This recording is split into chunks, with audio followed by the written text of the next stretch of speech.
मित्रों, क्या आप ज्योतिष सीखना चाहते हैं? यदि हाँ, तो इन नंबर्स पर आप तुरंत कॉल करें और पता करें कि एस्ट्रो पाठशाला में कौन सा कोर्स इस समय चल रहा है और कौन सा आने वाला। नमस्कार मित्रों, एस्ट्रो पाठशाला यूट्यूब चैनल में आपका स्वागत है। हमारे ग्रह तो पूरे हो गए थे, सूर्य से लेकर के केतु तक का हम लोगों ने पूरा कर लिया था। आज मैं आपको एक नया टॉपिक करवाते हैं हम। सर, अभी चर्चा हो रही थी कि शनि में कुछ छूट गया है। शनि का विभिन्न भावों में। ऐसा है प्रताप जी, जो छूट गया वो इनकी किस्मत है ना, क्योंकि ग्रहों में ही बंधे रहेंगे और फिर कुछ और चीज नहीं सीख पाओगे, वो समस्या खड़ी हो जाएगी। दूसरा मेरा एक मानना है, वैसे मैं कभी भी भाव टू भाव सिखाता नहीं हूँ, उसके पीछे मैं कई बार लॉजिक दे चुका हूँ। उसके पीछे का जो मेरा लॉजिक ये है कि आपको समझने की आवश्यकता ये है कि मैं सूत्र पकड़ाना चाहता हूँ कि वो ग्रह वहां पे क्या काम करेगा। जब तक आप मसाज नहीं करोगे ना अपने दिमाग की, वो चीज बात नहीं बनेगी। दूसरी बात मैं कहूँ, हम कितना ही समझा ले कि कौन सा ग्रह पहले भाव में क्या करेगा और पांचवें में क्या करेगा, वो याद रहता ही नहीं किसी को। कुछ समय के बाद वो चीजें भूल ली जाती हैं। भाई किसको याद रहेगा कौन सा ग्रह के बारे में क्या बताया था। वो आएंगी चीजें बार बार जब आप लॉजिक पे ध्यान देंगे और प्रैक्टिस करेंगे। जब आप देखेंगे कि शनि सातवें में है तो वो क्या असर देगा और सूर्य पहले में है तो क्या असर देगा, तो असर को आप लॉजिक से समझोगे तो वो चीज ज्यादा अच्छा आपको इफेक्ट देगी। वैसे तो मैं कहूँ कि अगर किसी का सूर्य सातवें में है जी, अब सारी किताबों में लिखा है सूर्य सप्तम भाव में हो तो वो ग्रह गृहस्थी का नाश कर देता है, पर ये भी कोई जरूरी बात नहीं है। मैंने कईयों का देखा है सूर्य सप्तम में बहुत अच्छी मैरिज लाइफ। तो वो कंसेप्ट क्यों नहीं मैं रट्टे मरवाता, क्योंकि उससे क्या होगा, वो पूर्व ग्रह से ग्रसित हो जाएंगे। सूत्र को तो साइड में रख देंगे, या तो रट्टाफिकेशन पे चले जाएंगे, रट्टाफिकेशन में फिर फंस जाएंगे। जैसे वो बच्चों को न्यूमेरिकल करवाते थे तो जो बच्चे रट्टा मार के ले जाते थे, टीचर क्या करता था, न्यूमेरिकल का जो है वो न्यूमेरिक जो है चेंज कर देता था, मतलब संख्या चेंज कर देता था। भाषा वो की वो रखता था, प्रश्न की भाषा वो की वो रखता था, पर उसके जो है मानदंड जो है वो बदल दिया करता था।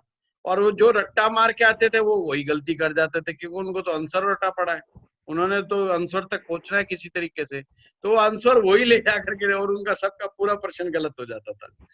ऐसे ही ज्योतिष में बहुत बार होता है, जब हम रट्टा मार के घुसते हैं तो हम वैसे ही करते हैं कि हम आंसर तक पहुंच जाते हैं तुरंत, क्योंकि वो रटा हुआ है हमें कि फलाने भाव में फलानी चीज तो ऐसे करेगी। तो पर वो मेरा ये मानना है कि थोड़ा थोड़ा मैं करवाता हूँ, पर इस थोड़े को ज्यादा समझा जाए और उस चीज पर ना अमल करके आपको पूरे को आयाम के रूप में देखना चाहिए।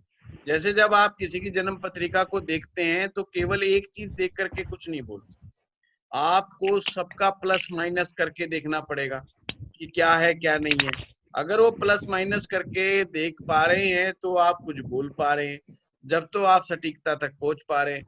अन्यथा तो फिर गोल गोल ही घूमना पड़ेगा। वो सबसे बड़ी दिक्कत वाली बात है, उसमें फिर गलतियां होने के चांसेस बहुत ज्यादा। तो वो चीजें, चलिए आज मैं आपको एक नए टॉपिक की तरफ लेकर के जाता हूँ, जो कि आपके फलित में एक और आयाम शामिल कर देगा, जो कुछ सूत्रों को और वृद्धि करेगा और आपके जो फलाफल है उसमें काफी शार्पनेस लेके आएगा। ग्रहों का दिग्बल, और ग्रहों का दिग्बल जो होता है ये फिक्स्ड है, और ये राशि के अनुसार ना हो करके ये भाव के अनुसार फिक्स्ड होता है कि किस भाव में कोई ग्रह जो आया है वो दिग्बली है या नहीं है। तो जैसे कि आप नोट कर लीजिए कि बृहस्पति और बुध दो ग्रह जो हैं पहले भाव में दिग्बली होते हैं। चंद्रमा और शुक्र फोर्थ हाउस में दिग्बली होते हैं। शनि सप्तम भाव में दिग्बली होता है। सूर्य और मंगल ये दसम भाव में दिग्बली होते हैं। अब देखिए, हमें समझना है, ये पहली बात तो ये दिग्बल क्या है, इसका मतलब क्या है, इसका तात्पर्य क्या है। अगर आप में से किसी की कुंडली में ये ग्रह यहाँ है तो इसके मायने क्या है। दिक्बल, दिक का मतलब है दिशा और बल का मतलब है शक्ति, पावर, डायरेक्शनल स्ट्रेंथ भी आप इसे इंग्लिश में कह सकते हैं। जब मैंने आपको केंद्र और त्रिकोण का फलाफल करवाया था तो वहां पर आपने देखा होगा, मैंने बताया था कि केंद्र से शक्ति मिलती है, बल मिलता है। इसीलिए ये ना त्रिकोण में है ना अन्य स्थान पर है, जो केवल केंद्र में 7 ग्रह को दिक्बल प्राप्त होता है।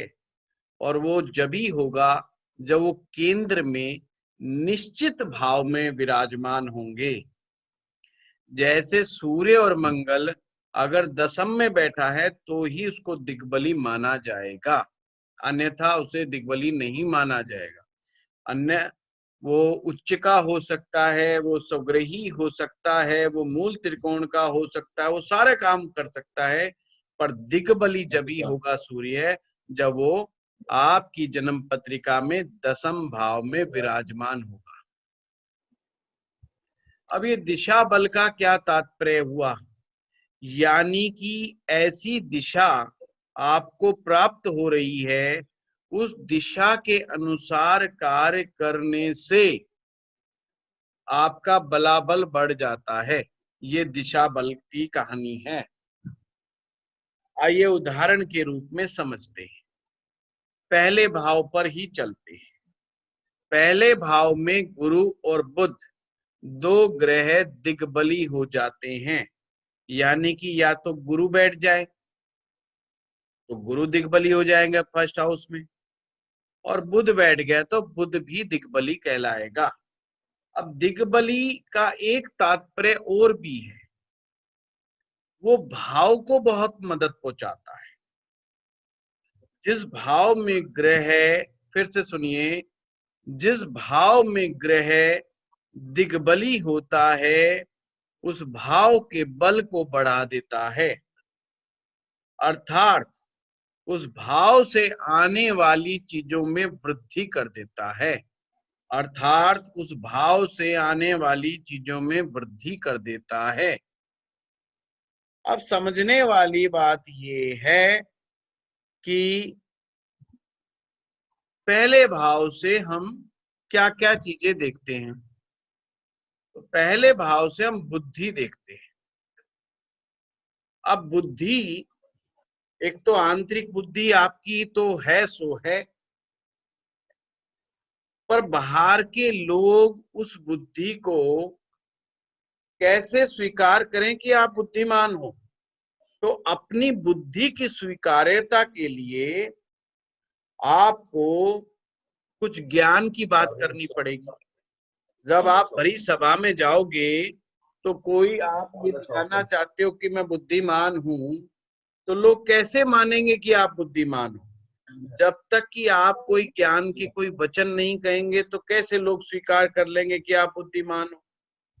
जब तक आप अपनी भाषा के द्वारा, अपने तर्क के द्वारा, अपने लॉजिक के द्वारा जिस विषय पर बोला जा रहा है वहां पर अपने ज्ञान के विस्तार का प्रदर्शन नहीं करोगे तो आपको सामने वाली पार्टी नहीं स्वीकार करेगी कि आप ज्ञानी हो।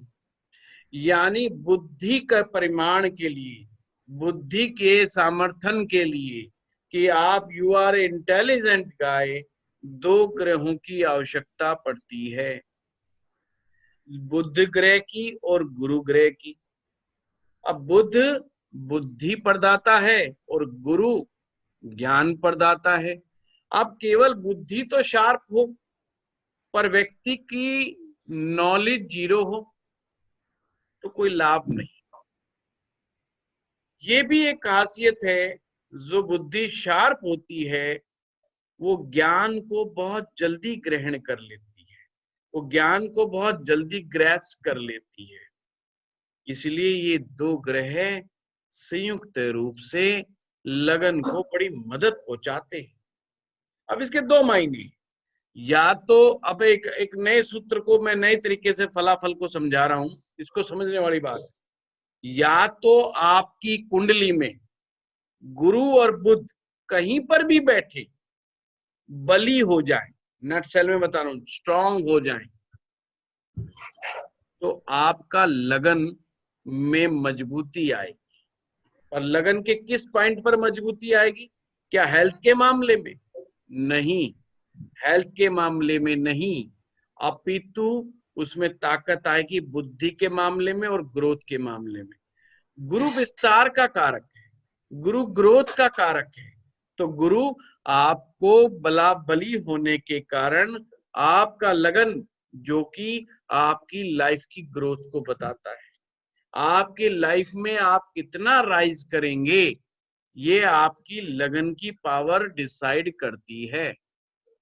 पर राइजिंग के लिए आपका ज्ञानी और बुद्धिमान होना दोनों ही जरूरी है। इसलिए आप अगर राइज करना चाहते हो तो ये दो ग्रहों की आवश्यकता हमें निहायत ही आवश्यकता हो जाती है, कि व्यक्ति इंटेलिजेंट हो और व्यक्ति ज्ञानी हो। अब आइए, अब हम इसको दूसरे तरीके से, अब 22 लाख चांस इन दोनों ग्रह में से कोई ग्रह आपके लगन स्थान पर अगर बैठ जाते हैं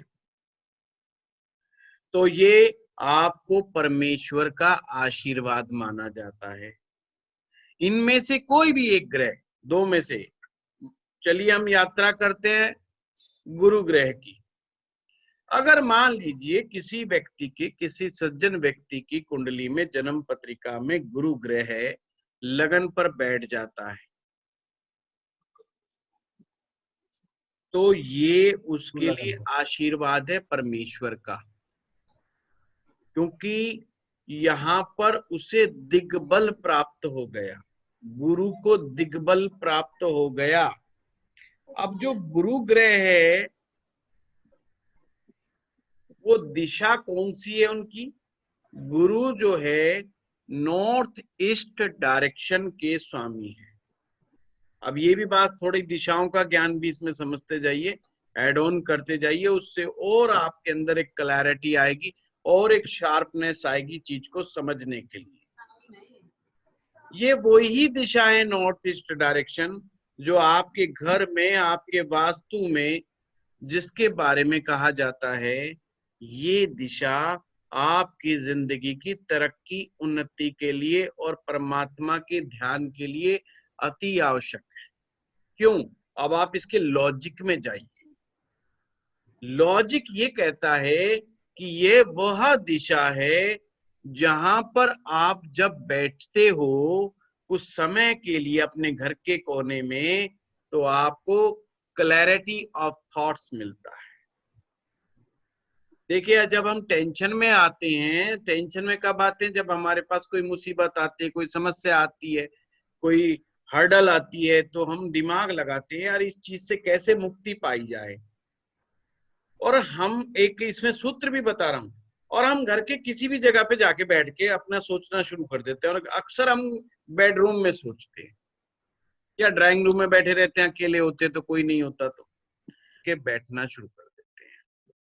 गलत बात है। अब आपके पास ज्योतिष जैसा इतना बढ़िया टूल आपके हाथ में है, इसका इस्तेमाल कीजिए। जब भी आप सिलेक्शन नहीं कर पा रहे, ऑप्शन बहुत सारे हो, आपको कोई एक चीज चूज करनी है, या कोई टेंशन है आपको, कोई स्ट्रेस है, कोई डिसीजन लेना है, धंधा करें ना करें, काम करें ना करें, मैं उसके साथ व्यवहार करूं ना करूं, उससे मित्रता करूं ना करूं, किसी भी प्रकार की अनसर्टेनिटी अगर दिमाग में चल रही है, किसी भी प्रकार का कंफ्यूजन आपके दिमाग में चल रहा है, तो घर में अपने ईशान कोण को मार्क कर लो, मतलब पता लगा लो। मार्क करने का मतलब है कि आपका कौन सा कॉर्नर नॉर्थ ईस्ट कॉर्नर पड़ता है।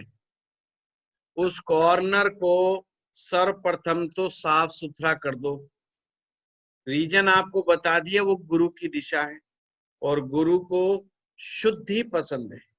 फिर से कहूंगा, शुद्धि पसंद है, शुद्धता पसंद है। तो वो उस कॉर्नर को आप शुद्ध बनाइए, शुद्ध। आप चाहे उसमें अगरबत्ती लगाइए, उसमें और चीज कीजिए, और सबसे अच्छी बात है वहां पर ताजा जल रखें। बेस्ट ऑप्शन बता रहा हूं मैं आपको, ताजा जल रखें।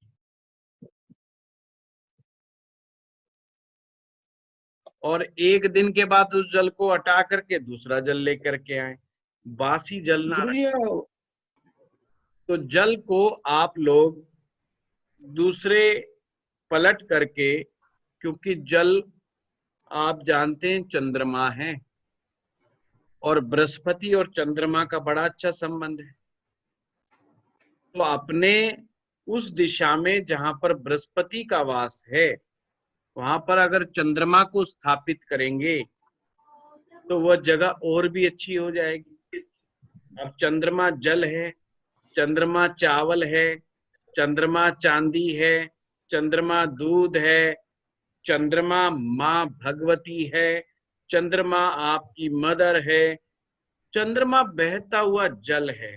अब आप में जैसा आप व्यवस्था बने वैसा आप कीजिए। आप चावल की बोरी भी रख सकते हैं वहां पर, घर में 5 किलो 10 किलो चावल लेकर के आते वहीं वो रख दीजिए, बहुत अच्छा रहेगा आपके लिए। ये एक अच्छा वो बन जाएगा। थोड़ा पानी का घड़ा ही रख दीजिए, आजकल गर्मी है, कोई पात्र बना लीजिए। अगर अच्छी व्यवस्था है तो वहां पर बहते हुए जल के लिए कोई वाटर एलिमेंट बॉडी भी आप लगा सकते हो। मैं आपको तरीके बता रहा हूँ कि इस ईशान कोण को और भी ज्यादा एक्टिवेट करने के तरीके क्या हैं। अब जहां पर गुरु का वास है और वहां पर चंद्रमा को आप एक्टिवेट कर दोगे, ये वो जगह है, ये वो स्थान है जहां काल पुरुष का सिर है। काल पुरुष का दिमाग जो है वो ईशान कोण में होता है, ये ध्यान रखिएगा। और ईशान कोण यानी जो आपका घर है, घर का मुखिया का दिमाग कैसा होगा, ईशान कोण को पकड़ करके समझ करके ही बता दोगे आप किसी को। आप कुछ मत कीजिए, किसी के घर में घुसिए और ईशान कोण को पकड़ लीजिए। उस घर में रहने वाले मालिक की, मेन आदमी की बुद्धि कैसे काम कर रही है, ईशान कोण से देख करके ही समझ जाइए। अगर ईशान में कूड़ा कबाड़ा है, फालतू चीजें इकट्ठी कर रखी हैं, उसको हैवी बना रखा है, कोई संदूक रख रखी है, कोई अलमीरा रख रखी है, कोई सोफे लगा रखे हैं, कुछ भी कर रखा है, या क्लटर इकट्ठा किया हुआ है, तो समझ लेना उसके दिमाग में भी उतना ही बोझ है। अगर उसने क्लटरिंग का मतलब उसने अगर कूड़ा करकट रखा हुआ तो उसके दिमाग में कूड़ा करकट बहुत है। अगर उसने सोफा सेट रख रखा है, कोई अलमारी रख रखे तो उसके दिमाग पे बोझ बहुत है। वो हमेशा कहेगा भाई बहुत बोझ है मेरे दिमाग पर। तो इस दिमाग के बोझ को कैसे आप फ्री करोगे? तो कुंडली आपको समझा रही है फ्री करने का तरीका। भाई बृहस्पति को कोई दूसरा आदमी नहीं चाहिए, बृहस्पति तो स्वयं में सक्षम है। वो तो कहेगा मेरे कमरे में तो केवल वो ही रहेगा जो मेरे मनोकूल व्यवहार करेगा, मुझे ज्ञान की कोई जरूरत नहीं है, मुझे ज्ञान कोई दूसरा ना दे, मेरे मनोकूल व्यवहार करने वाला ही मुझे चाहिए बस। तो चंद्रमा जो है उनके चरणों में पड़ा रहता है। चंद्रमा कहता है जय गुरुदेव जय गुरुदेव, तो वो कहता तू पड़ा रहे, कोई बात तेरी चल जाएगी। तो यहाँ पर बल्कि वो अच्छा आपको अच्छे रिजल्ट देते हैं। तो आप यहाँ पर धूप दीप लगा के रखें, खुशबू करके रखें, अच्छा सा एक कॉर्नर बनाए ईशान कोण में जहां आप पानी रखें। इस तरह से करने से आप देखेंगे आपके दिमाग पर बोझ कम हो रहा है, आप में क्लैरिटी ऑफ थॉट्स आ रहे हैं। देखिए हर आदमी अपने आप में बेस्ट सोचता है और बेस्ट सोचने का प्रयास करता है।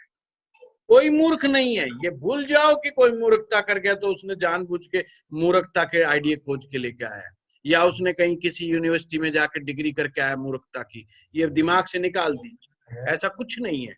हर आदमी सो इंटेलिजेंट अपने आप में, अपनी लाइफ में, अपनी नजर में वो बेस्ट इंटेलिजेंट पर्सन है, पर फिर भी गलतियां करता है, क्योंकि वो जैसे आइडिया को चाहता है ऐसे आइडिया आते नहीं है। उसके पीछे आपके घर के अंदर का वास्तु भी एक रोल निभाता है। या तो आप कुंडली से वास्तु को ठीक करो या वास्तु से कुंडली को ठीक करो, अब दोनों चीज आपके हाथ में है। ये आप कैसे करते हो, कैसे नहीं। अगर आपको लगता है कुंडली बेस्ट है और दिशा और दशा का बड़ा भारी खेल है, और दिशा और दशा गड़बड़ हो गई तो मामला गड़बड़ हो जाएगा सारा। चलिए आगे बढ़िए, है ना।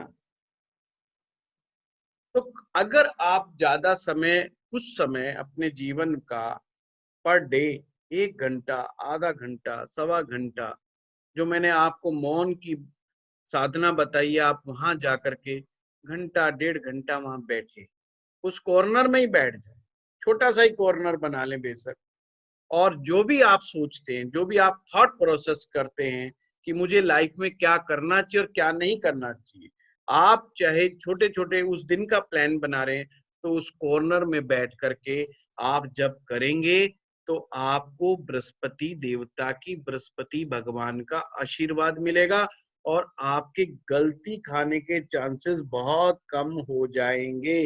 ये इस ईशान कोण की खासियत है। अब ये तो आप जानते ही हैं कि ईशान जो है भगवान शिव का नाम है। अब भगवान शिव के 5 मुख हैं, भगवान शिव के 5 मुख हैं, और 5वां मुख में, और ये जो 5 मुख हैं उनमें से जो सबसे ज्यादा स्ट्रॉन्ग और इंटेलिजेंट जो मुख है उसी का नाम ईशान है। भगवान शिव के 5 मुख, और जो सबसे ज्यादा बढ़िया इंटेलिजेंट ज्ञानी, उसी का नाम ईशान है। तो ईशान जो दिशा का नाम रखा गया, ये भगवान शिव का नाम रखा गया, ये इसीलिए इसको किया गया। तो अब आपको ये पॉइंट समझ आ गया होगा कि बृहस्पति ईशान दिशा में।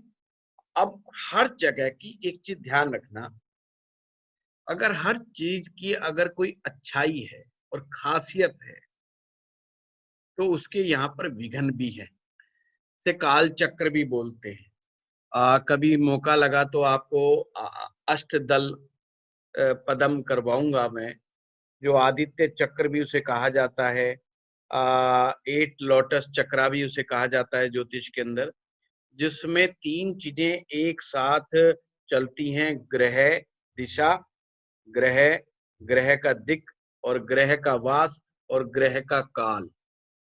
काल का मतलब होता है उसको काटने वाला, उसको मारने वाला।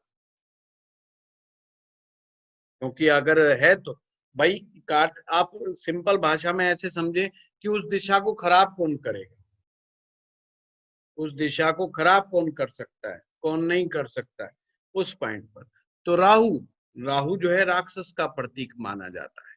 अब राहु उस चीज को खराब कर सकता है, अगर राहु के हवाले छोड़ दोगे तो आप। अब राहु क्या है?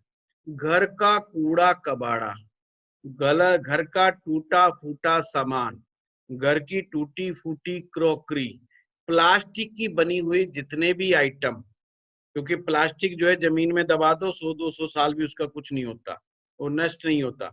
जैसे राहु ने अमृत पान कर लिया था, वो नष्ट ही नहीं होता है। अब आजकल जैसे कोरोना अमृत पान करके बैठा हुआ है, सब सरकार ने कहा अब तो रहना पड़ेगा इसके साथ। तो राहु वही है। अगर आप यहाँ पर, इसीलिए कहते हैं कि ईशान कोण में टॉयलेट नहीं होनी चाहिए, बाथरूम नहीं होना चाहिए, कोई गलत जगह नहीं होनी चाहिए। मैं आपको लॉजिक समझा रहा हूँ क्यों नहीं होना चाहिए, इसके लॉजिक। एक तो तरीका ये, आप रट्टा मार लो, और रट्टा कभी ना कोई फंसा देगा, कोई मेरे जैसा बेवकूफ आदमी मिल गया और किसी के घर पहुंच गए आप देखने वास्तु, वो कह देगा आजा बेटा समझा मुझे कैसे क्या है, तो वहां फंस जाओगे बुरी तरीके से। तो ऐसा है, आपको लॉजिक समझ में आना चाहिए कि वहां पर, और जो आपका टॉयलेट होता है वो एक प्रकार का राहु है, जो आपके घर की सीढ़ियां होती हैं वो भी आपका राहु होता है। तो यहाँ ईशान कोण में सीढ़ियां भी नहीं बनी होनी चाहिए। अगर किसी के घर में सीढ़ियां ईशान कोण से चढ़ रही हैं, ईशान कोण में बनी हुई हैं, तो एक तरह से उन्होंने बृहस्पति के स्थान पर ये राहु को स्वयं ला के बिठा दिया है, और राहु बुद्धि को खराब करता है। या आपने अभी राहु के बारे में पूरी चर्चा सुनी है और पढ़ी है कि राहु जो है दिमाग को खराब करने का कार्य करता है, नेचुरल बाधक ग्रह। मैंने आपको बताया था कि राहु पक्का ध्यान रखता है कि अगर अगर आप सही सही काम कर रहे हो और 100% काम कर रहे हो तो आप तो कामयाब हो जाओगे। तो राहु कोशिश करेगा कि आपको कामयाब ना होने दे, आपको ज्यादा बड़ा आदमी ना बनने दिया जाए। वो आपको रोक के रखना चाहता है किसी ना किसी तरीके से, इसलिए अड़चन अड़ाएगा। तो आपने कोशिश करनी है, इसको ऐसे समझना है, ये आपका दिमाग है, दिमाग, ईशान जो दिशा है वो आपका दिमाग है। अगर वो खराब होगी तो चीज खराब हो जाएगी। खास करके वो लोग जिनका जुपिटर फर्स्ट हाउस में है, उन्हें भूल करके भी ईशान दिशा के साथ गड़बड़ी नहीं करनी है। अगर वो लाइफ में ग्रोथ चाहते हैं तो अपनी ईशान दिशा को सर्वथा शुभ बना लें, नंबर 1। अब नंबर 2 बात, स्वयं भगवान शिव का नाम है ईशान, और बृहस्पति तो फिर बृहस्पति, ये पिछले जन्म का आशीर्वाद है भगवान शिव का। ये दिखाता है उन्हीं लोगों का दिग्बली होता है गुरु जिन्होंने भगवान शिव की भक्ति की होती है, ऐसे ही नहीं हो जाता, ये ध्यान रखना। ये बहुत उच्च सिचुएशन है, बृहस्पति के बैठने का बहुत ही ऊंचा स्थान है ये, क्योंकि सिंहासन है कुंडली का, और सिंहासन पर गुरु जी विराजमान कर दी। अब बचेगा क्या? अब तो हर चीज प्राप्त हो सकती है, अब तो बस मूर्खता नहीं दिखानी, और मूर्खता दिखाई जाएगी राहु के द्वारा। ध्यान रखना, मूर्ख बनाने का कार्य राहु करेगा आपको, तो राहु की चीजों को त्याग करना है, गुरु की चीजों को बढ़ा देना है। कहने का मतलब है ईशान को शुभ बनाना है और भगवान शिव का नाम लेना है। अब भगवान शिव का जो गुरु मंत्र है वो है ओम नमः शिवाय, ओम नमः शिवाय। अब इसका पंचाक्षरी मंत्र भी है, वो है नमः शिवाय। अब देखो, आपको अगर जिनका भी बृहस्पति छठे लगन पर बैठा हुआ है, उन्हें अवश्य ही भगवान शिव की भक्ति करनी चाहिए, ये तो निश्चित है। पर कौन से मंत्र का जाप, अब ये उनके ऊपर डिपेंड करेगा वो क्या चाहते हैं अपनी दिशा में। अगर वो अपने छठे भाव, छठा भाव जो है जिसमें रोग आते हैं, दोष आते हैं, पीड़ाएं आती हैं, संताप आते हैं, मुकदमा आता है, लड़ाई आती है, झगड़ा आता है, सेपरेशन आता है, अगर वो चाहते हैं और वो कहते हैं कि मुझे भगवान इतनी शक्ति दे कि मैं इन सब से फाइट कर सकूं, तो उन्हें ओम नमः शिवाय मंत्र का जाप करना। और कोई मेरे जैसा डरपोक आदमी कहे भाई ये आए ही ना, पिंडी छूटे ना भाई, हमें तो लड़ना, ना मुकदमा लड़ना, ना झगड़ा करना, कंपटीशन में भी ना फंसे, बस फूल की तरह अपने जहां है वहीं बड़े रहे, किसी से लड़ाई झगड़ा नहीं चाहते, तो उन्हें पंचाक्षरी मंत्र यानी अपने पंचम भाव को एक्टिवेट करना चाहिए। अब पंचम भाव तो 5 अक्षरों से एक्टिवेट होगा, तो उन्हें नमः शिवाय का पाठ करना चाहिए।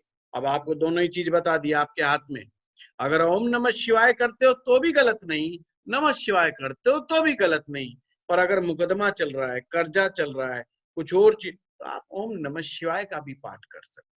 और अक्सर मैंने देखा है, जब भी मैं उन्हें कहता हूँ नमः शिवाय का पाठ करो, वो कहते हैं ओम नमः शिवाय, तो इसका मतलब ओम नमः शिवाय उनके घट में बैठा हुआ है, वो उनके लिए इजी है, कोई दिक्कत नहीं है। पर गुरु अगर लगन पे बैठे हैं, मैं कहता हूँ चाहे आप नमः शिवाय करें, चाहे ओम नमः शिवाय करें, पर करें जरूर, भगवान शिव का नाम जरूर लें। भाई भगदड़ मच रही है तो भी पूरे दिन में 10 मिनट ही नाम ले लें, पर ले शिव का नाम, महादेव का नाम लें, रुद्र का नाम लें, ओम नमो भगवते रुद्राय मंत्र का जाप कर लें, बड़ा अच्छा लाभ मिलेगा, कर सकते हो आप। ध्यान रहे भगवान जो शिव है यहाँ पर वास करने लग जाते हैं, और अगर भगवान शिव का आशीर्वाद और लगन पर गुरु, कौन सी समस्या है जीवन की जो रह जाएगी, बाकी मतलब ही नहीं। एक चीज ध्यान रखना, ये क्लासिकल सूत्र बता रहा हूं, हर पुस्तक में लिखा है, हर ग्रंथ में, यहाँ पर सारे विद्वान एक मत हैं इस मैटर पर, क्या है कि लगन पर बैठा हुआ गुरु कुंडली के 100 नहीं 1000 दोषों से भी मुक्ति दिलाने में सक्षम होता है। अच्छा, लोग कई बार कहते हैं कि लगन पे गुरु आ गया बस जी अब तो मुक्ति हो गई, बिल्कुल नहीं। मैंने आपको कई बार समझाया, इन ग्रहों को एक्टिवेट करना पड़ेगा। ये ग्रह जैसे होते हैं हम उनको खराब कर बैठते हैं। यहाँ पर आपको ऐसा कोई कार्य नहीं करना। राहु क्या है? तंबाकू राहु है। अगर कोई पुरुष है, गुरु लगन पे बैठा है और तंबाकू मुंह में रखता है, राहु को मुंह में वास कर दिया, खत्म। सिगरेट, तंबाकू, जहां तंबाकू का यूज आ गया, जर्दे का यूज आ गया, वो समझ लेना वो बृहस्पति का नाश कर रहा है, राहु आ गया। अब आप राहु को मुख में रखने के बाद कैसे भगवान शिव का नाम लोगे? मतलब नहीं। कोई भी किसी प्रकार का नशा, नशा किसी भी प्रकार का और राहु है, ध्यान रखना। नशा किसी भी, चाहे भांग है, चाहे सुल्फा है, या कुछ भी है, मुझे नाम इतने नहीं पता, जितने पता थे बोल दिए। मतलब ये समझ लो नशा अलग ही किस्म का, वो सब राहु है।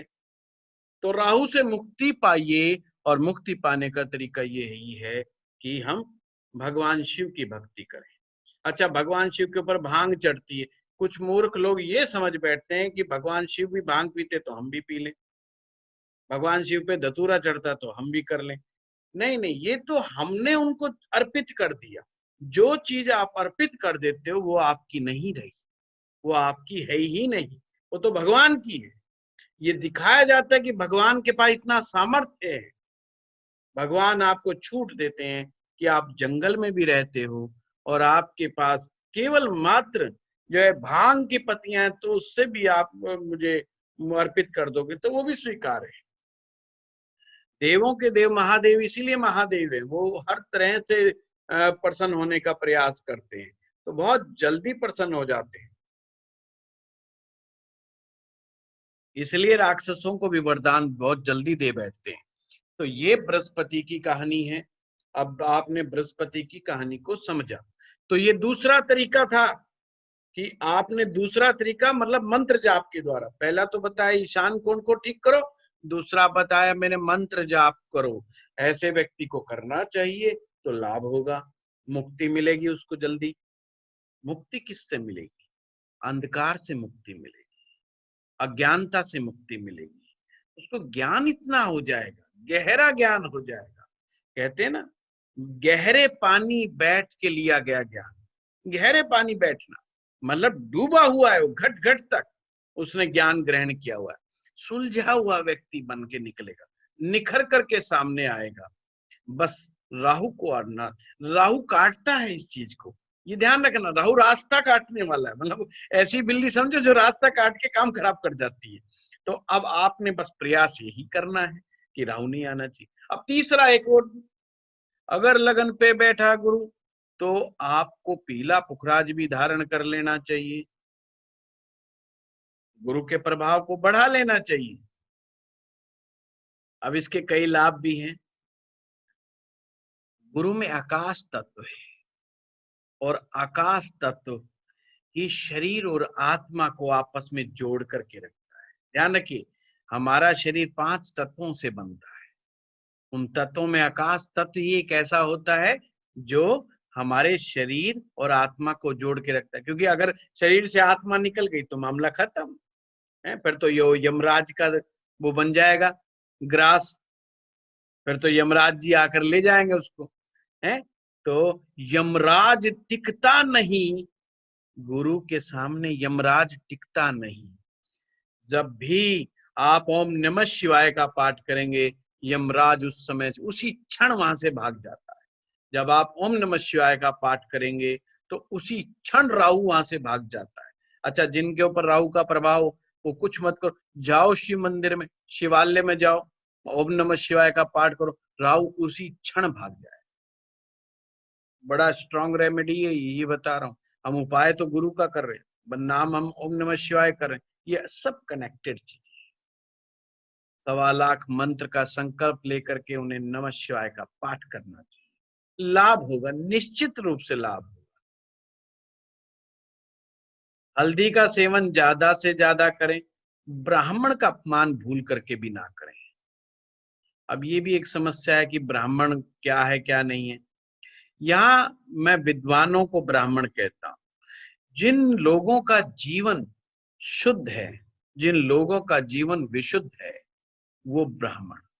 जो ठाकुर जी की सेवा में लगे हुए, जो शिव मंदिर में लगे हुए पुजारी हैं, जो विष्णु जी के मंदिर में लगे हुए पुजारी, सब ब्राह्मण जो सेवा कर रहे हैं, जो देव कार्यों में अपना हाथ बटा रहे हैं, आपके संस्कृति की पहचान बनाने के लिए आपको ज्ञान कराते हैं आपके धर्म का, वो सभी ब्राह्मण है।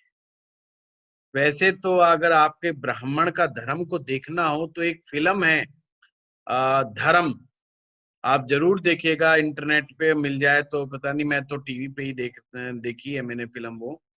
इसकी है, ये बंदा बहुत मेरा मनपसंद फेवरेट कलाकार है, मुझे नाम पंकज कपूर, शायद पंकज उदास उदास तो नहीं, पंकज कपूर है, तो ये शाहिद अफरीदी का पिताजी कोई कहता है, पर वो मेरा मनपसंद कलाकार।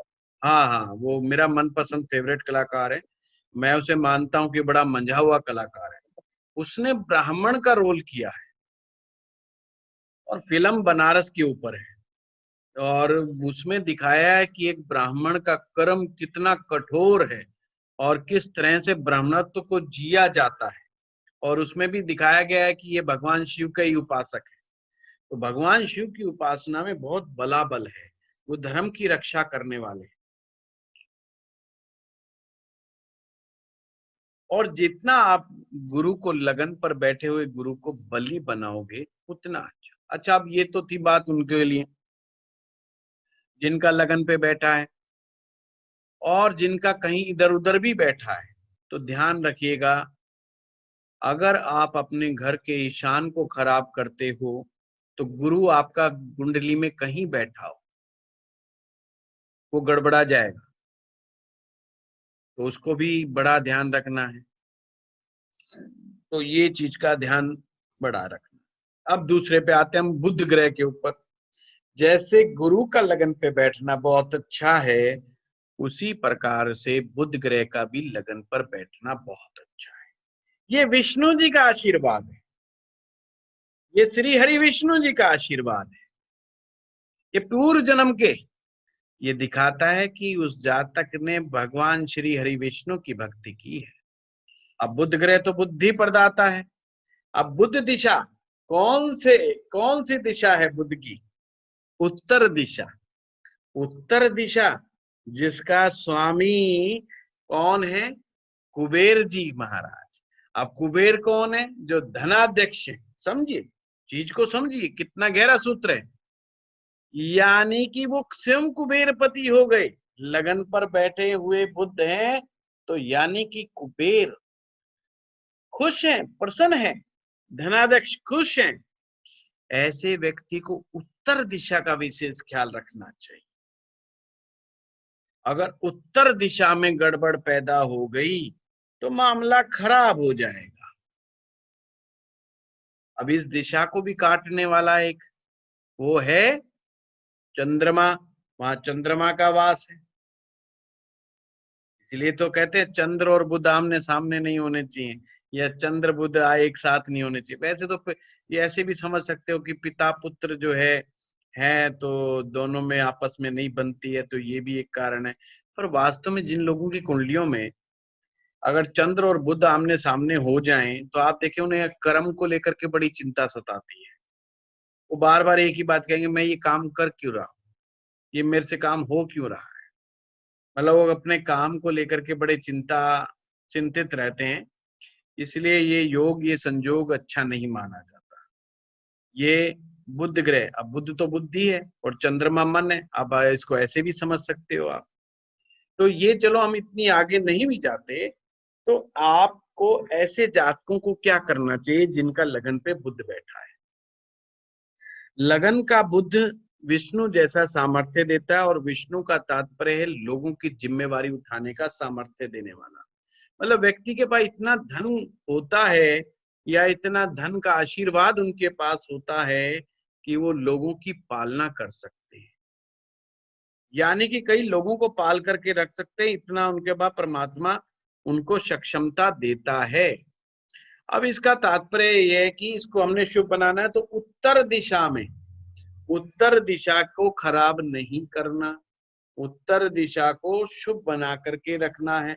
वही नियम रहेगा कि आपको उत्तर दिशा में कूड़ा कबाड़ा करकट, कोई भारी सामान, कोई चीज ऐसी नहीं होनी चाहिए धन आने की दिशा यही है, ध्यान रखना।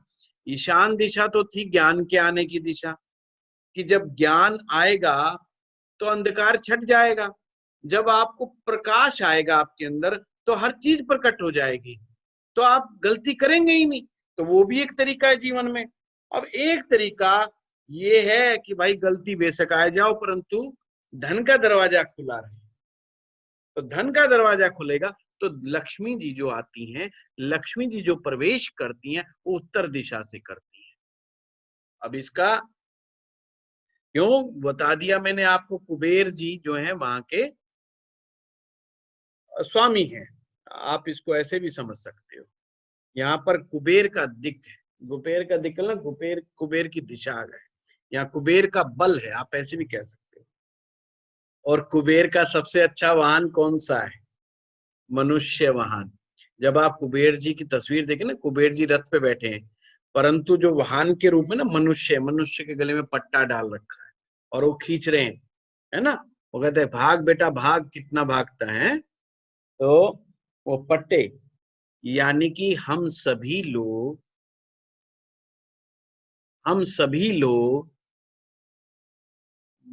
कुबेर के बड़े अच्छे वाहन हैं। कुबेर जी हम पर सवार रहते हैं, इसलिए हमारे को चिंता सबसे ज्यादा सताती है कि धन कैसे कमाए, धन कैसे कमाए, धन कैसे कमाए। कुबेर तो चाहता ही है कि मैं पाश जो होता है ना, जैसे गले में पट्टा डालते हैं ना, वो क्या पकड़ने वाले पकड़ते हैं, वो गले में घुमा गोल गोल सा बना लेते हैं और ऐसे फेंकते हैं और वो गले में रस्सी अटका देते हैं ऐसे। आपने कभी फिल्मों में भी देखा होगा, ऐसे रस्सी घुमा के किसी के गले में अटका दो, फंदे की तरह। हाँ फंदे की तरह वो अटका के। ऐसे ही कुबेर प्रयास करते रहते हैं हर मनुष्य को अपने फंदे में फंसाने की। अच्छा अभी एक सूत्र चलो याद आ गया, देखो वैसे आरूढ़ लगन तो मैं करवा चुका हूँ, आरूढ़ लगन का सूत्र है, कौन उनके फंदे में नहीं फंसेगा? आरूढ़ लगन से अगर बुद्ध केंद्रीय त्रिकोण में नहीं होगा तो वो उनके फंदे में नहीं फंसेगा। अभी दोनों ही बातें हैं। अब देखो जो फंदे में नहीं फंसेगा तो पैसा नहीं आएगा, और ये अच्छी बात भी है कि फंदे में नहीं फंसा, अगर वो सन्यासी हो गया तो बड़ी जल्दी मुक्ति पा लेगा। देखो दोनों ही बातें हैं, फायदे दोनों तरफ है। ज्योतिष कहीं पर भी नुकसान नहीं दिखाता, फायदा ही फायदा दिखाता, बस देखने का समझने का नजरिया होना चाहिए। आपने अपना आरूढ़ लगन बनाया और बुद्ध की स्थिति देख लो कहां पर गया बुद्ध। अगर बुद्ध जितना स्ट्रांग होगा आरूढ़ लगन से, यानी कि आप जो है कुबेर के उतने ही अच्छे वाहन हो। मतलब कुबेर जी बड़ा प्यार करेंगे, बड़ा अच्छा सही चेला पटाया हुआ है, सारा दिन धन के अंदर लगा रहता है, सारा दिन धन धन धन करता रहता है। तो इस चीज का भी ध्यान आपने रखना है।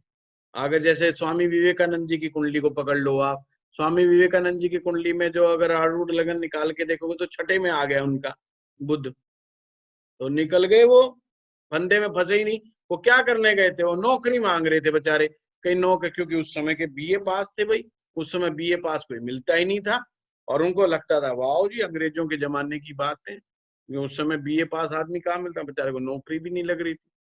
पहुंच गए ठाकुर जी के पास, यानी स्वामी रामकृष्ण परमहंस के पास, और जीवन परिवर्तन हो गया। तो आप फिर तो आगे की कहानी है। ठाकुर जी की लात लगी, मतलब पांव का अंगूठा उनकी छाती पर मारा, गुस्से में आकर के ठाकुर जी ने मार दिया, क्योंकि वो बड़े उल्टे सीधे प्रश्न पूछा करते थे। ठाकुर जी ने एक दिन गुस्से में मार दिया, वो अचेत हो गए, और उसके बाद तो उनकी चेतना ही कहीं की कहीं हो गई। और वो बड़ा प्यार करते थे रामकृष्ण परमहंस, और वो उनके सबसे योग्य शिष्यों में से एक हुए। रामकृष्ण परमहंस के कार्यों को जो विवेकानंद ने आगे बढ़ाया, स्वामी विवेकानंद ने बढ़ाया, वो और तो कोई शिष्य कर ही नहीं पाया। गजब का। आज रामकृष्ण मिशन आप कहाँ कहाँ नहीं देख पाओगे। आप देखिए कहाँ बंगाल से चला, बंगाल का सन्यासी और बंगाल का युवा शिष्य कहां से कहां तक अपने गुरु की ख्याति को ले गया, अमेरिका तक ले गया, कहां तक, विदेशों तक ले गया, अपने मिशन को कहां तक नहीं बढ़ाया, अपने गुरु का नाम कहां तक विख्यात कर दिया। तो आप देखिए, क्योंकि वो कुबेर के फंदे में नहीं फंसा। अब देखो दोनों ही तरीके, जिनको धन चाहिए वो भगवान से प्रार्थना करें कि भाई बुद्ध उनका सही ठिकाने पे फंसा हो, तो वो कुबेर के अच्छे वाहन रहेंगे। अब कुबेर के अच्छे वाहन का मतलब है धन कमाओगे तो लोगों को बांटने की शक्ति भी मिलेगी, पालने की शक्ति भी पड़े। ऐसे कोई लोग थोड़ी पल जाएंगे। क्या करना चाहिए? पन्ना रत्न धारण करना चाहिए। जैसे उसमें पीला फुकरा धारण करना चाहिए, पन्ना रत्न धारण करो। विष्णु जी का नाम जपना चाहिए। नारायण आए, ओम नारायण आए, नारायण नारायण नारायण हरि नारायण, नारायण का नाम जपना चाहिए। ओम विष्णवे नमः, ओम विष्णवे नमः, विष्णु जी का नाम रखना। विष्णु, विष्णु का मतलब ही क्या है? जो विष से मुक्ति दिला दे वही विष्णु, जो विष से मुक्ति दिला दे वही विष्णु। तो आप विष्णु सहस्त्र नाम का पाठ भी कर सकते हैं। ओम नमो भगवते वासुदेवाय, इस मंत्र का जाप भी कर सकते हैं। पर ये मंत्र ध्यान रखिए, धन नहीं देगा, ये मुक्ति मंत्र है, ये मैं बता दूं, ये मुक्ति मंत्र है। ओम नमो भगवते वासुदेवाय, तो ये मुक्ति दाता है, मुक्ति प्रदाता मंत्र है। ओम विष्णवे नमः, बड़ा ही सुंदर मंत्र। विष्णु जी की पूजा पाठ जरूर कीजिए। विष्णु जी की स्वर्ण प्रतिमा बनाइए। जिनका भी बुद्ध लगन पे बैठा है, अरे सोने की आने दो मूर्ति, इन्वेस्ट करो भगवान श्री हरि विष्णु पर, और भगवान से प्रार्थना करो कि हे प्रभु इतना दे कि तेरे मंदिर भी बनाओ। आपने देखा होगा बिड़ला जी, बिड़ला जी जो है सेठ जी हैं बहुत बड़े, जो पूरे देश में बिड़ला मंदिर बनाते हैं, और हमेशा उनका कार्य चलता रहता है, और बनाते विष्णु जी का ही है। समझ गए होंगे ना आप सूत्र। तो ये बड़ा गहरा सूत्र है। देखिए, आपके हाथ में बहुत सारी चीजें हैं, वो कहते हैं सीक्रेट फार्मूला। ये सीक्रेट, एक गुरु तो आपको एक सीक्रेट फार्मूला ही आपको दे सकता है। करना ना करना आपके हाथ में है ना। और रोकेगा कौन? रोकेगा उस दिशा का दुश्मन जो नहीं चाहता कि आप इस दिशा में आगे बढ़ जाओ, तो वो रोकेगा। ठीक है, तो वो आपको समझना है कि क्या करना है और क्या नहीं करना है। सर तो उत्तर दिशा का दुश्मन कौन होगा? जैसे वहां राहु था। चंद्रमा, चंद्रमा, चंद्रमा मन है ना सचिन। ठीक सर। चंद्रमा मन है। हाँ हाँ। चलिए हम आगे बढ़ते हैं।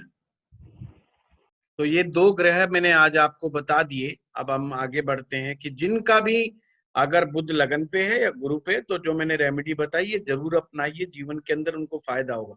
अब आइए दसम भाव में। दसम भाव में अगर किसी का सूर्य है तो आप ये समझिए, अब फिर मैं हर एक का बताऊं, पूर्व जन्म में आप सूर्य उपासक थे, गायत्री माँ के उपासक थे, सूर्य का बलाबल लेकर के पैदा हुए उस धरती लोक पर, उच्च पद निश्चित रूप से आप प्राप्त करोगे। निश्चित रूप से नेम फेम आपको मिलेगा, निश्चित रूप से। यह काट्य सत्य है। सूर्य अगर दसम भाव में होकर के दिग्बली हो जाए, पर एक शर्त बस एक ही है कि आप ग्रह के जो जब दिग्बली होता है तो वहां पर कोई उल्टा सीधा काम ना करें जिससे वो ग्रह एक्टिवेट ना हो सके।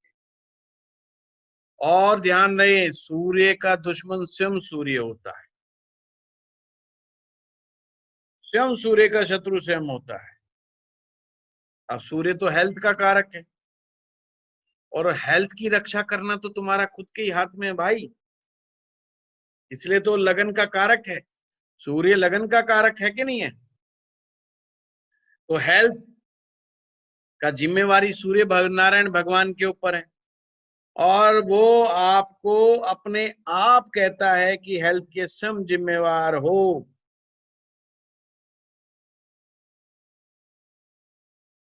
लगन में दसम में अगर सूर्य बैठा है तो सूर्य नारायण भगवान को, उन्हें इष्ट बना लो अपना, उन्हें भगवान बना लो, देवता बना लो, मित्रता कर लो, और सूर्योदय का इंतजार करो। सुबह सुबह बैठ करके जब सूर्योदय उदय, सर्वप्रथम नमस्कार हम ही करें। सूत्र बता रहा हूं, सर्वप्रथम नमस्कार हम ही करें। और पूर्व दिशा, अपने घर की पूर्व दिशा का बड़ा ध्यान रखना। कोशिश करो अगर वहां पे ग्रीन कलर करवा सको तो, क्योंकि वहां का जो एलिमेंट है वो वुड है।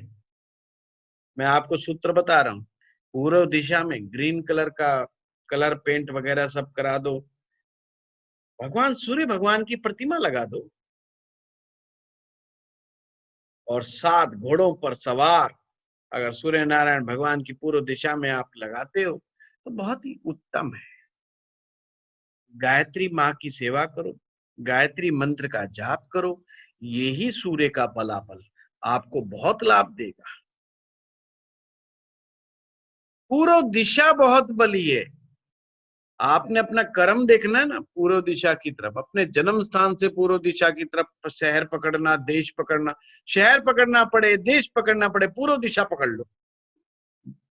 दिग्बली का मतलब एक ये भी होता है, जैसे लगन में अगर बृहस्पति है तो जन्म स्थान से क्या पकड़ेंगे, वो ईशान कोण पकड़ेंगे। नॉर्थ ईस्ट के अंदर पड़ने वाले शहरों के ऊपर जाकर के कर्म करेंगे तो फायदा होगा। मरकरी है तो नॉर्थ डायरेक्शन पकड़ लें तो उनको वहां लाभ होगा। सूर्य है तो पूर्व का देश, जैसे सिंगापुर पूर्व में पड़ता है हमारे यहाँ, इंडिया से जाना है तो सिंगापुर पकड़ो भाई, और भी देश हैं कई ऐसे, है ना। अगर जैसे हम गुड़गांव बैठे हैं तो अगर किसी का सूर्य दिग्बली है तो दिल्ली को जाओ जी, दिल्ली जो है पूर्व दिशा में पड़ेगी।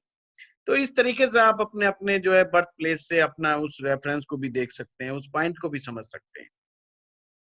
सूर्य 10वें भाव में बैठा है तो रूबी रतन जरूर धारण कर लें।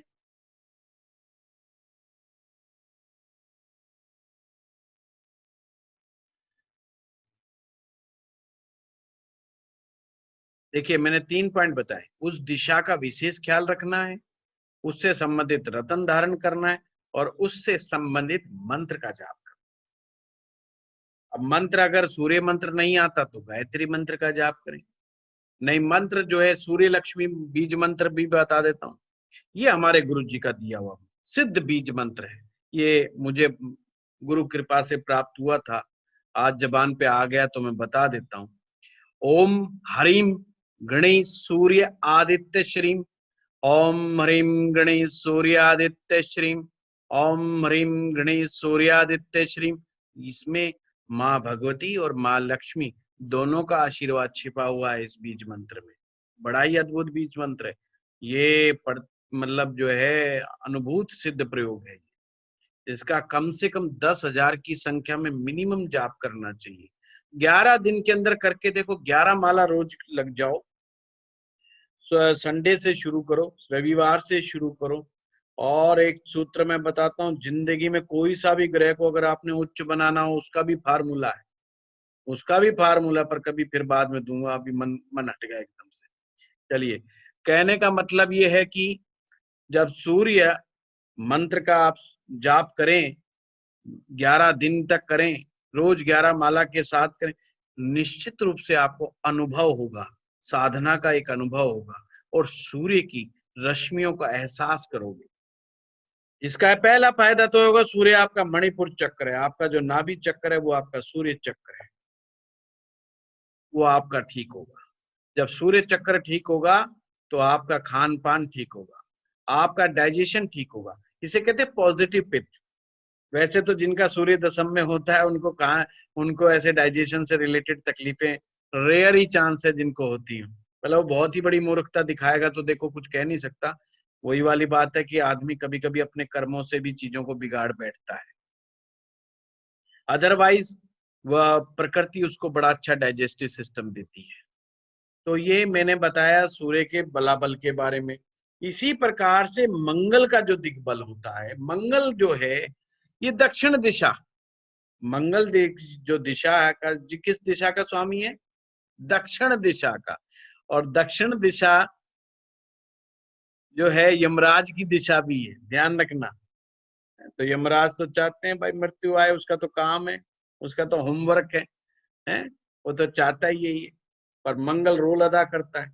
मंगल कहता है, मंगल को इसलिए तो कहा गया युद्ध प्रिय, क्यों कहा गया है, वो कहता है एक एक को क्या मारना, काम दे देते हैं यमराज जी को, एक साथ कईयों को मार दें, जब युद्ध होगा तो एक साथ कई मरेंगे, हैं, तो उनको वर्कलोड बढ़ा देते हैं वो यमराज जी का मंगल, युद्ध करवा करके, एक्सीडेंट करवा करके, बड़ी अग्निकांड करवा करके, तो ये अपने आप में ही बड़ी भारी समस्या है इनके साथ।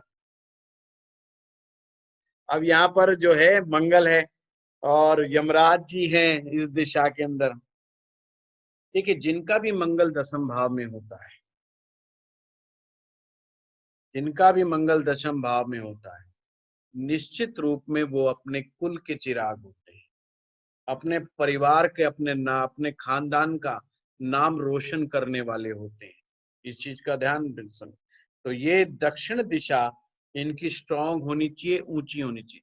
घर का सबसे ऊंचा कॉर्नर दक्षिण दिशा का होना चाहिए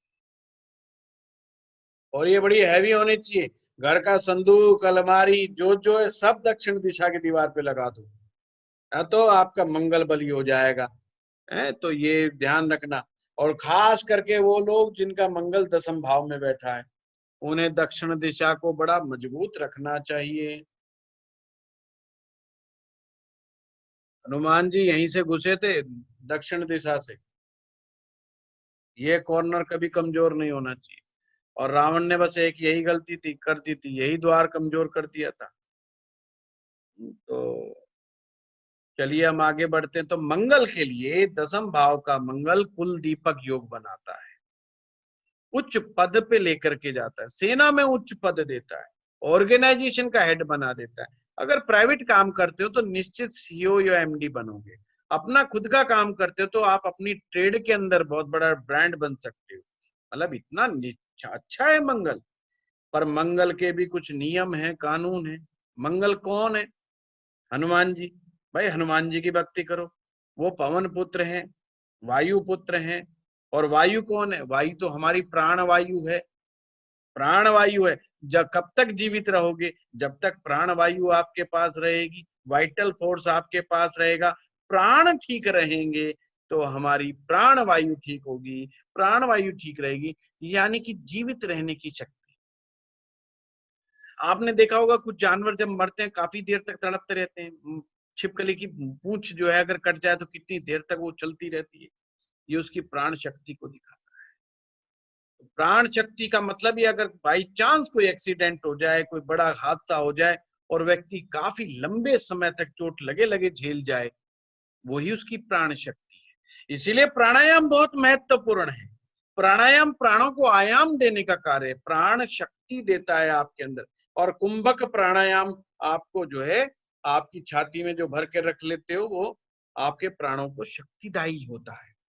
चलिए हम आगे मंगल की तरफ फिर चलते हैं। काम कहीं और फाइल खुल गई खामखाई योग युग में है, तो मंगल की तरफ चलते हैं। तो मंगल अति बलशाली है, पर ये यमराज भी यहाँ पर वास करते हैं, तो इस चीज का भी हमें ध्यान रखना चाहिए। और हनुमान जी की पाठ पूजा, ऐसे लोगों को विशेष करके हनुमान जी की भक्ति करते रहना चाहिए। साथ में गुरु का योगदान बहुत जरूरी है। इसीलिए दशम भाव में का कारक भी है गुरु। कारक तो सूर्य भी है दशम भाव के, मंगल भी कारक हैं, पर गुरु भी कारक हैं। गुरु यहाँ पर मंगल को भ्रमित नहीं होने देते।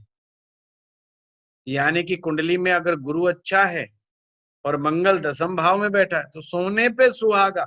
आंख बंद करके अगर किसी का गुरु लगन पे बैठा हो और मंगल दशम में, आंख बंद करके उसको बोल देना कि बेटा जिंदगी में जिस दिशा में तू अपने कदम बढ़ा देगा, वही दिशा तेरी अपनी दिशा होगी।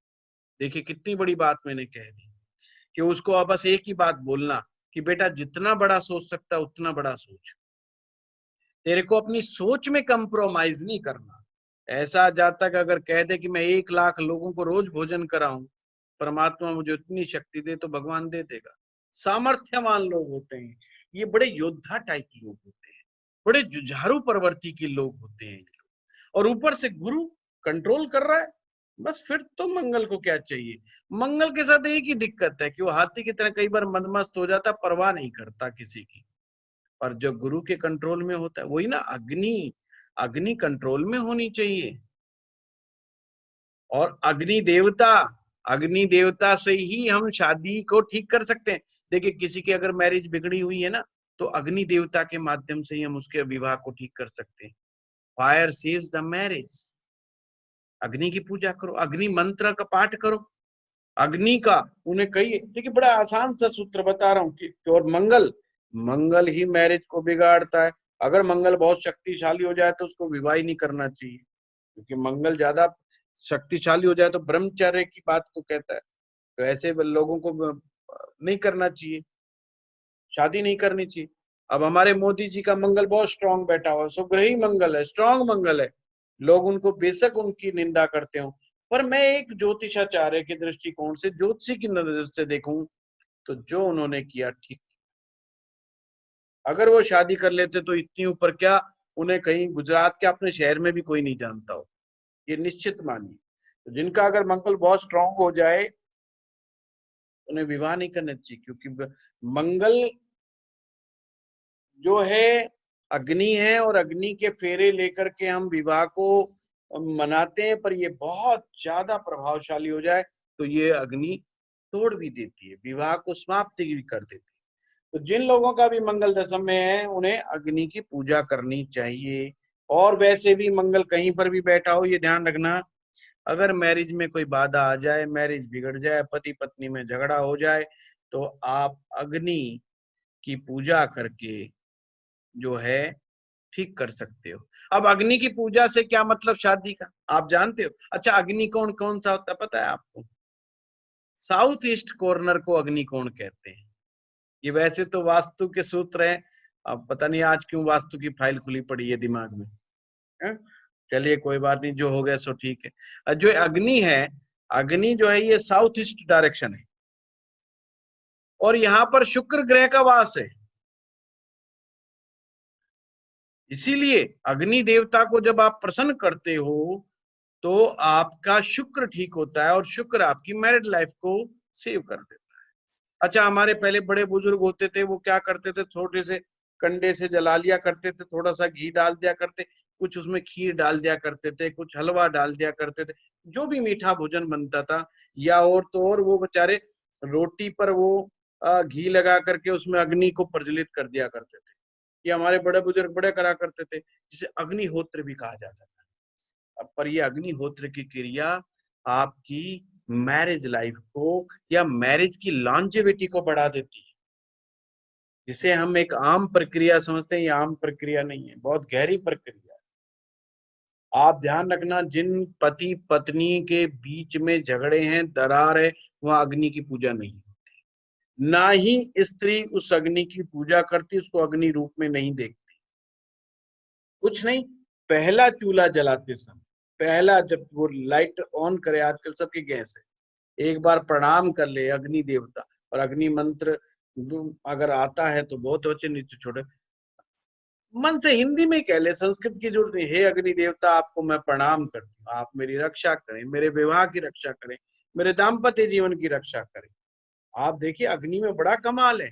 अच्छा, कई बार बेचारी स्त्रियां कई बार आ जाती है जी, उनके पति बदमाश टाइप के पति भी मिल जाते हैं ना कई बार, जो दूसरी औरतों के चक्कर में फंस जाते हैं कई बार।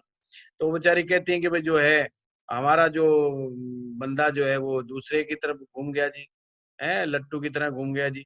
कोई बात नहीं, कभी कभी क्या होता है, मर्द पैसा ज्यादा कमा लेता तो इसको अहंकार आ जाता है, तो वो अपनी स्त्री की परवाह नहीं करता, मदांध, और जिसे मदांध कहते हैं, मद का मतलब मद में अंधा हो जाना, मतलब उसके अंदर बड़ा अहम पैदा हो गया कि अरे मैं परवाह नहीं करता, जा तेरे पे जो हो सकता जा तू कर ले। तो ऐसे में बेचारी स्त्री वजह क्या कर सकती, कई बार क्या होता है स्त्री को भी कोई सपोर्ट सिस्टम नहीं मिलता, वो बेचारी रह जाती है। आदमी होता है बड़ा स्ट्रांग होता है, पैसे से, मान से, सम्मान से, पद से, तो उसके बाद कोई ऑप्शन नहीं होता। तो उनके लिए भी बड़ा अच्छा तरीका है। क्या अच्छा तरीका है भाई? ऐसी महिलाओं को 2 दीपक जलाने चाहिए, एक देसी घी का दीपक, एक तेल का दीपक, ऐसे दबा कर, और बीच में एक लोटा रखें, मतलब कलश रख लेना चाहिए, उसमें जल मिलाना चाहिए, और उस जल के अंदर थोड़े तुलसा के पत्ते डाल ले, 1-2 पत्ते ही डाल ले, बहुत है तुलसा दल, और एक चांदी का सिक्का और एक रुद्राक्ष, 3 आइटम डाल लें, और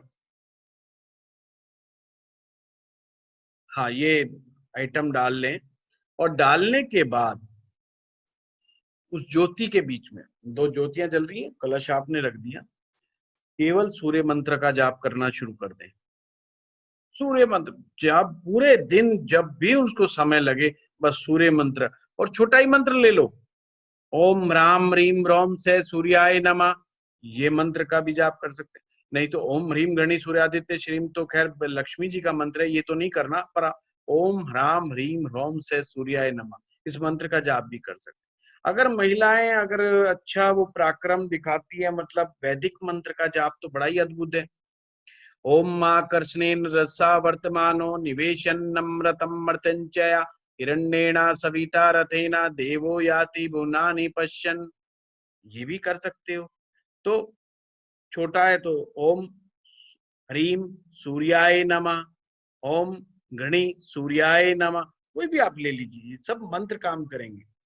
बस मंत्र पढ़ना है सूर्य, और अगले दिन उस जल को सुबह सुबह जब सूर्योदय हो तो उसको सूर्य को जल को अर्पित कर दें, सूर्य भगवान को, और भगवान से प्रार्थना करें, सूर्य देव भगवान से प्रार्थना करें कि तुम्हारी किरणें जिस तरह से मेरे ऊपर आ रही हैं, इन्हीं किरणों के माध्यम से उन 2 लोगों के बीच में झगड़ा करा दो,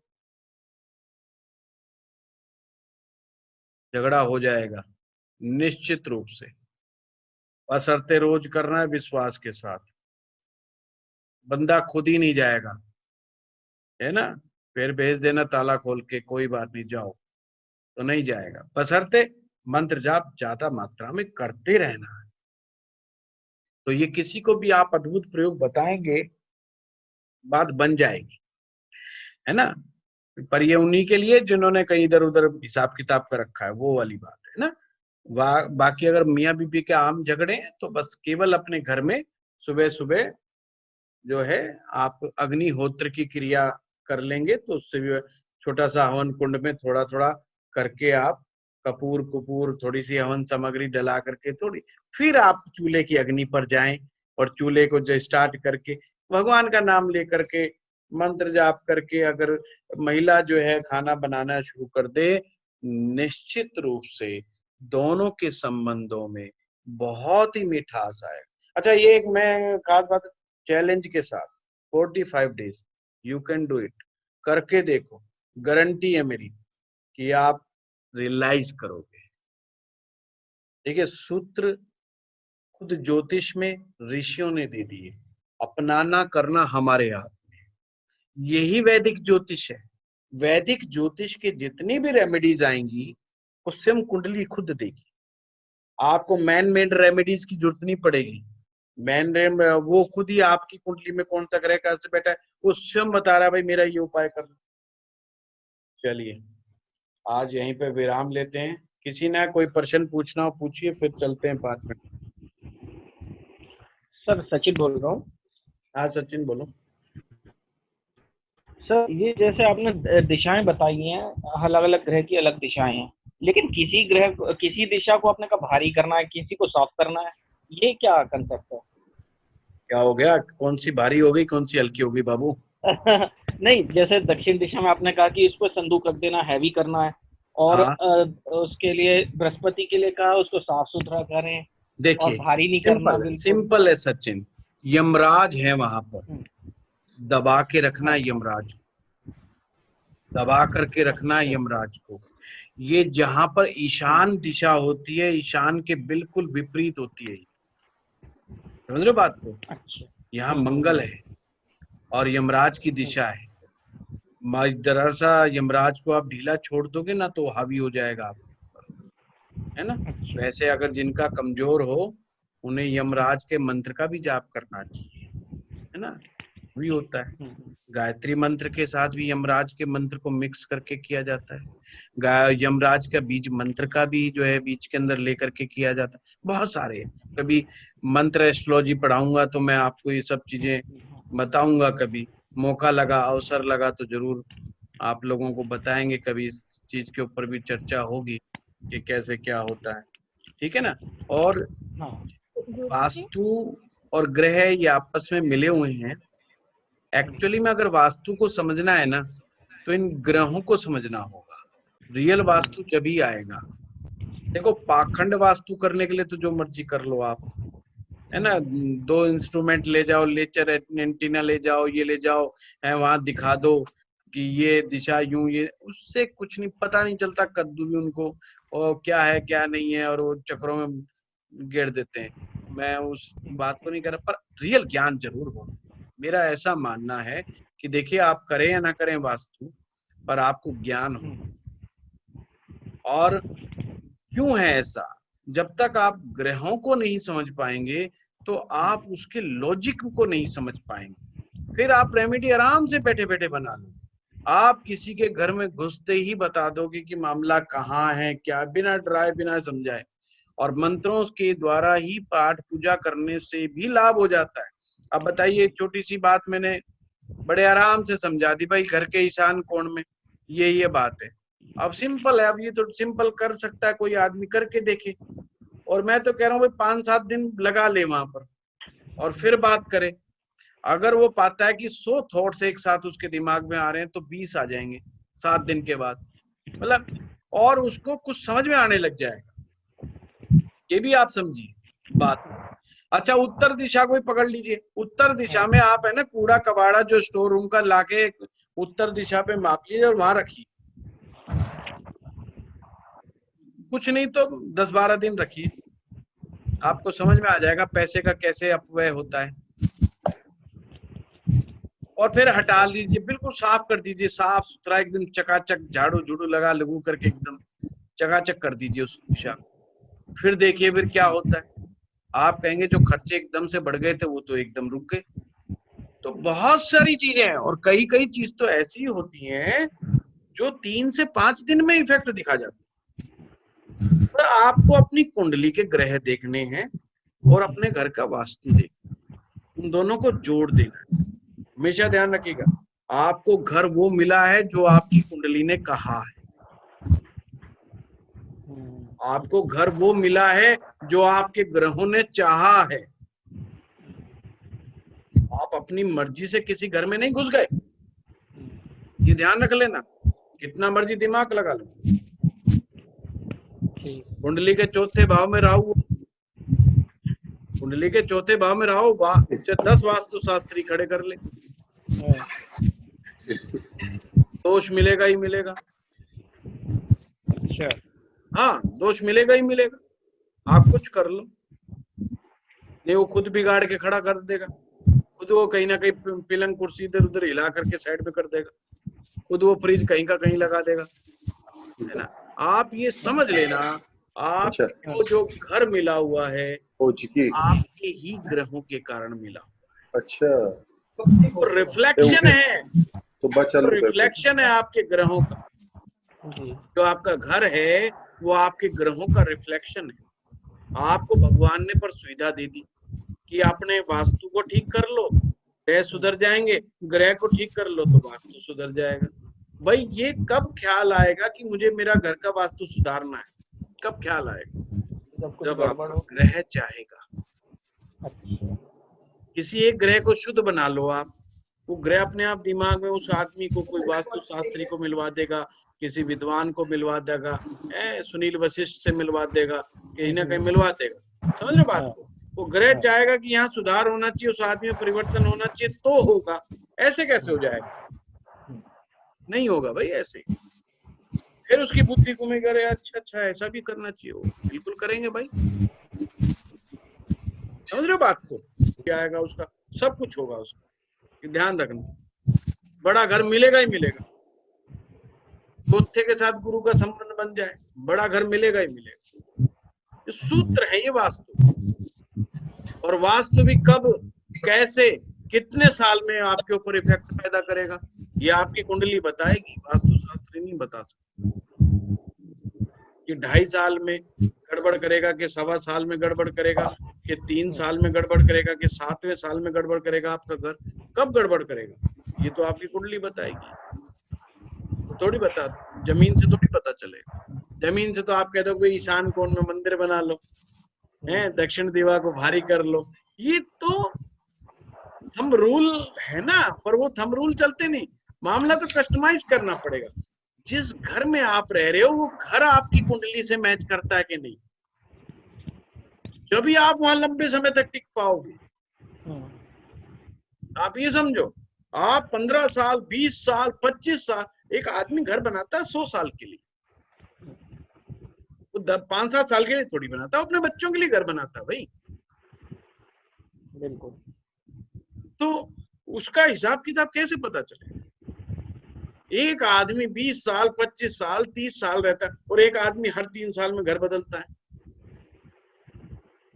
यानी उसका घर जहां वो जा रहा है जब मैच नहीं करता ना कुंडली से, तो उसको तो घर निकाल छोड़ना देगा।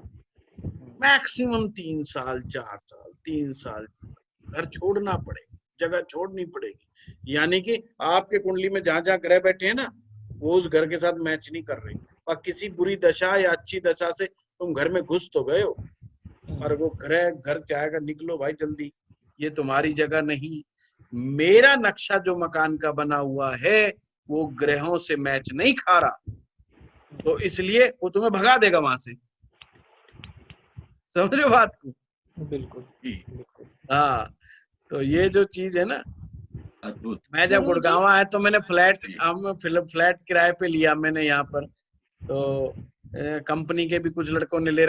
अब ये जो अब मान लो किसी की नौकरी नहीं लग रही, मान लो नौकरी नहीं लग रही, आपको उपाय बताता हूँ, मुंह पे आ ही गया तो। अब 9 जो है, आप ऐसा करो, 9 ब्लू गमले, मतलब नीले कलर के गमले, उसको ईशान दिशा में लगवा दो, या और ना मिले तो नीले रंग की बोतल्स में जो है उसको कोई जो है ये कौन सा पौधा होता है ये जो पानी में लग जाता है, money money plant. Plant. Money plant. Money plant. कहते भाई तू मनी प्लांट ही लगा ले, नीली बोतलों में 9 बोतलें रख ले ईशान दिशा में। ये 45 दिन भी ज्यादा बता रहा हूँ, 45 दिन से पहले पहले उसकी नौकरी लग जाएगी। ये जॉब सर्चर के लिए है। ईशान दिशा है ना, नीले रंग में लगा दो।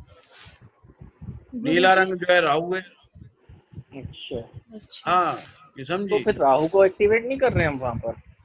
भाई नौकरी क्यों नहीं मिल रही? नौकरी किस लिए नहीं मिल रही? वो सामने वाले पर अपना प्रभाव दिखाई नहीं पा रहा है। राहु जो है एक ऐसा ग्रह है, साम दाम दंड भेद, याद करो राहु को। राहु की प्रवृत्ति क्या है? राहु सामने वाले को चश्मा पहना देता है कि आई एम द बेस्ट। भाई हीरो को हम राहु क्यों कहते हैं? हर हीरो झूठ बोल के काम लेता है और ये समझाता है कि आई एम द बेस्ट, मेरे से बढ़िया कलाकार कोई है ही नहीं। ये भी तो डायरेक्टर के दिमाग में घुसाता है। डायरेक्टर कहता है भाई पकड़ के लेके आओ इस आदमी, ये तो गजब का ही आदमी है। आप सोचिए, तो उसने अपना प्रभाव जमा दिया ना।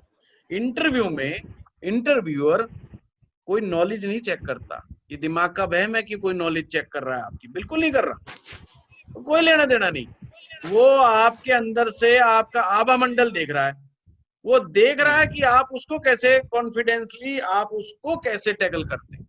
अब वो आपके ऊपर बाउंसर मार रहा है और आप उसके बाउंसर का जवाब कैसे दे रहे हो। सिर्फ 2 लोगों का युद्ध है, जो जीत जाएगा वो जीत जाएगा। मेरा वाइवा और था, हमारे इंजीनियरिंग में क्या होता था, प्रैक्टिकल में वाइवा होते थे। तो हमारे मेरा एक सब्जेक्ट है थर्मोडायनेमिक्स, वो बड़ा कमजोर रहता था, तो मैं बड़ा डरता था वाइवा में। मैंने कहा यार बड़ा भारी चक्कर फंसा हुआ है। वो वाइवा लेने वाला बाहर से आया, वो पट्टा कहता है थर्मोडायनेमिक्स में भाई बता पंडित जी क्या कर देगा तू। मैंने कहा जी देखो मेरा तो है सब्जेक्ट कमजोर। जाते ही बोल दिया, मैं क्यों कुश्ती करी इसके साथ।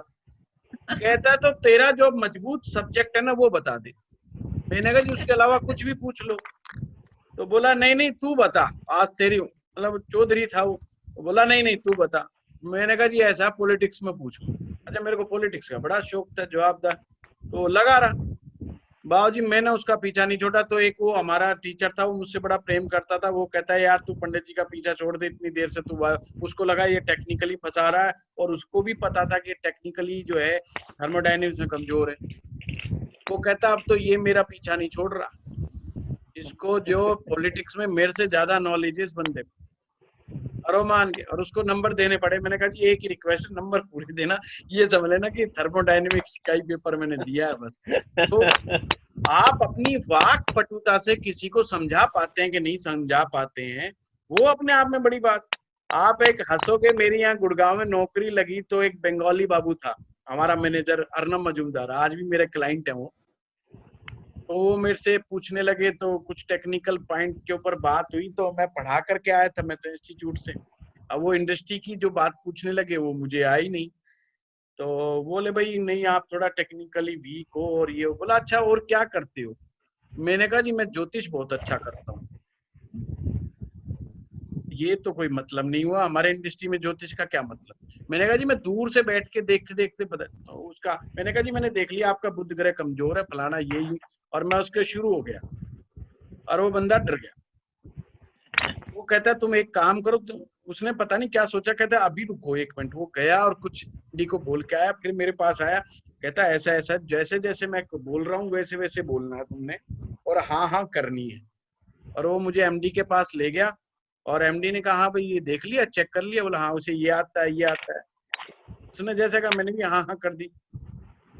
बोला भाई आए ना आए तू हाँ हाँ करती हो, बाकी मेरी जिम्मेवारी है। और मेरी जॉब लग गई। तो आप ये देखिए, ये राहु नहीं था और क्या था?